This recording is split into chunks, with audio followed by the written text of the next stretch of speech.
उज्जैन में 21 अप्रैल आज भारतीय मजदूर संघ मध्य प्रदेश द्वारा उज्जैन से बड़े प्रदेश के विभिन्न विभागों में कार्यरत ठेका आउटसोर्स कर्मचारियों की समस्याओं के निराकरण के संबंध में विषयांतर्गत निवेद आपके कुशल नेतृत्व में मध्य प्रदेश प्रगति के मार्ग पर अग्रसर है। भारतीय मजदूर संघ प्रदेश के संगठित और असंगठित क्षेत्र का प्रतिनिधित्व करता है।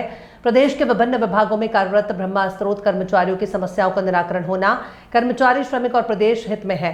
प्रदेश के विभिन्न विभागों, उद्योगों, संस्थानों में कार्यरत ब्रह्मा स्रोत कर्मचारियों की समस्याओं के निराकरण के लिए दिनांक 21 अप्रैल 2026 को मुख्यमंत्री जी को निम्नवत बिंदुओं का मांग पत्र प्रेषित है। दिल्ली के ऊपर कुछ भी कार्रवाई करता है तो हम सभी लोग भारतीय मजदूर संघ परिवार के लोग उस ठेकेदार के घर पे जाके बैठ जाएंगे। चाहिए कि लिए हमारी दिल्ली के साथ साथ हम सभी लोग हैं। तो दिल्ली से मैं निवेदन करूंगा कि दिल्ली आप बिल्कुल मत करिए। तो आपकी समस्याएं हैं, जैसे आपने अभी मीडिया के सामने जो बात कही है उसकी वही समस्या आपके बाकी हमारे जो भाई बहन हैं उन सभी को भी वही समस्या होता है।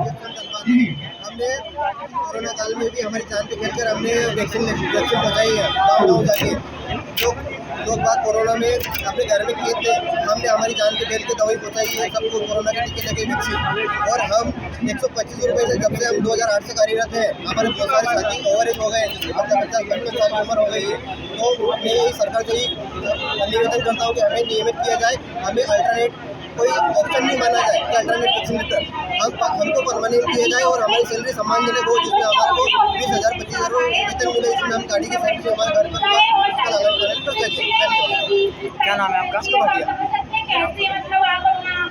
और ज्ञापन दे रहे हैं किस संबंध में?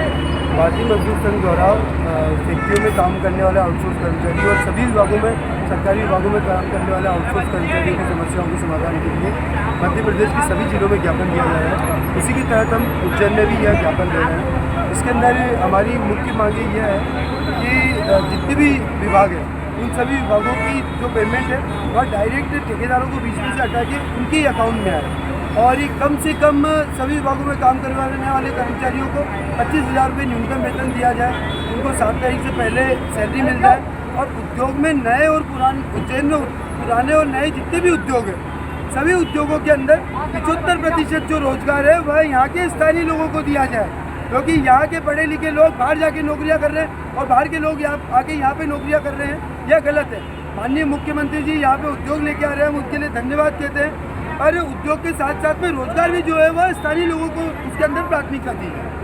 और क्या क्या मांगे हैं इसके अंदर? हमारी यह मांगे और है कि सभी विभागों के अंदर ESI, PF ये सभी को लागू किया जाए।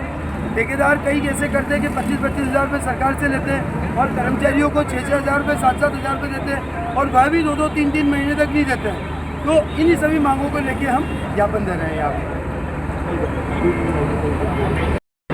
मध्य प्रदेश भारतीय मजदूर संघ के आह्वान पर आज मध्य प्रदेश के सभी जिला मुख्यालयों पर आउटसोर्स कर्मचारियों की मांग के लिए निगम मंडल आयोगों ने और उन्हें जीवन निर्वाह लायक वेतन मिले, इन 2 मांगों को लेकर ज्ञापन अभियान रखा गया है। आज उज्जैन में टावर से हमारी बाइक रैली के बाद माननीय मुख्यमंत्री के कार्यालय का ज्ञापन देंगे, फिर वहाँ से जिला कलेक्टर को ज्ञापन। आज समूचे मध्य प्रदेश का आउटसोर्स, सभी विभागों का आउटसोर्स एकजुट हो चुका है। जब ये निगम मंडल की व्यवस्था पंजाब, हरियाणा और उड़ीसा या बीजेपी शासित जो अन्य राज्य वहाँ पर अगर लागू है तो मध्य प्रदेश में पूरा सबसे महत्वपूर्ण विषय एक आज आउटसोर्स है सामाजिक सुरक्षा। ठेकेदारी मनमाने चाहे तरीके से अपने हिसाब से कर्मचारी को सेवा से मुक्त कर देते हैं, अपने मन की मर्जी से रख लेते हैं। तो ये सिस्टम बंद होना चाहिए। तो भारतीय मजदूर संघ यही मांगे कि आउटसोर्स कर्मचारियों को सामाजिक सुरक्षा मिले, उनको 60 साल की क्रॉस सिक्योरिटी मिले और कम से कम 30,000, 25,000, 28,000 जो जीवन निर्वाह लायक वेतन वो मिले। आपका नाम? मेरा नाम राहुल पांडे, मैं मध्य प्रदेश वायु सेना कर्मचारी संगठन सचिव हूँ। घर चलाने के लिए काम चला।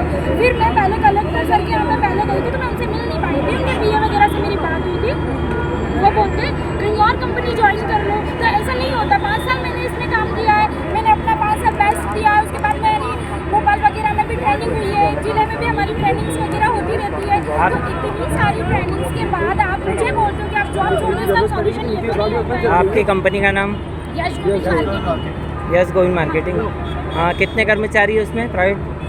कर्मचारी ऑपरेटर भी है और ये जो हाउसकीपिंग वाले रहते हैं ये भी है, पूरा चरक में जितने भी है कितने हैं? अप्रोक्स मान के चले 3-4 हज़ार से ज़्यादा ही उनका 3-4 होंगे। हज़ार रहे तो उन सब का आप मिला के ज्ञापन दे सकते हैं क्या?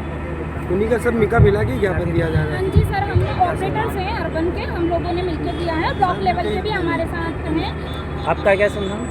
मेरा नाम राधा शर्मा है, कौन से पद पर पदस्थ हैं आप? मैं डाटा एंट्री ऑपरेटर हूँ छतरी चौक में और मेरे को 5 साल हो गए इसमें जॉब करते।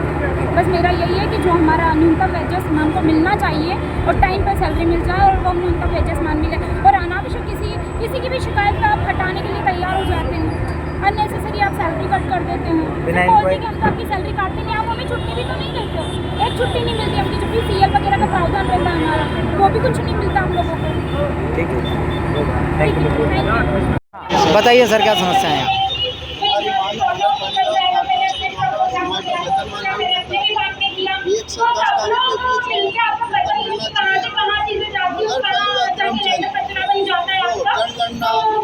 तारीख ये लोग का काम बनता है, मेहनत के साथ काम करने से नगर पालिका दिल्ली पुलिस वाले कर्मचारी को वेतन नहीं मिल पा रहा है। क्या नाम है आपका? कौन से पद पे पदस्थ है नगर निगम में? काचरोद।